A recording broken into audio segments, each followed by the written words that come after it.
Est-ce que vous vous rappelez du livre que j'ai commencé à écrire qui parle de l'intelligence artificielle?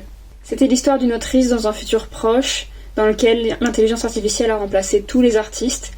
Elle décide d'écrire un livre contre la vie de tous, et donc ça explorait un petit peu la place de l'intelligence artificielle dans nos vies et aussi dans l'art. Je l'ai fini, et il est nul.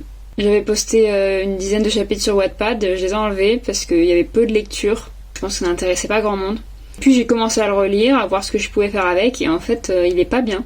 Il est beaucoup moins bien que mes autres livres. Vous pouvez retrouver ces 3-là en vente, allez voir dans ma bio, ils sont dispo un peu partout à la commande. Et ils sont bien meilleurs que celui que je viens d'écrire. Je le prends pas trop mal parce qu'en vrai, c'était pas une histoire qui était chère à mon cœur. J'étais pas très attachée au personnage. C'était plutôt une expérience en fait pour moi. Ça m'a permis de réfléchir à beaucoup de choses, beaucoup de thèmes.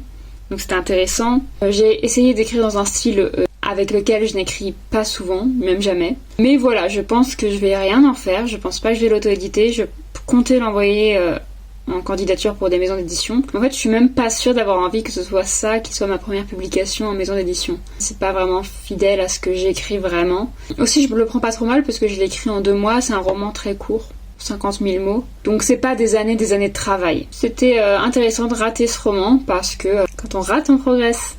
Je veux dire, si j'avais raté le tome 3 de l'Odyssée de la Belle à Miroir qui sort le 20 août, avec une belle couverture, là je me sentirais très très mal. Mais j'aurais pas pu le rater à ce point parce que c'est une histoire qui était très chère à mon cœur. Donc il faut que je continue d'écrire des histoires qui me sont très chères.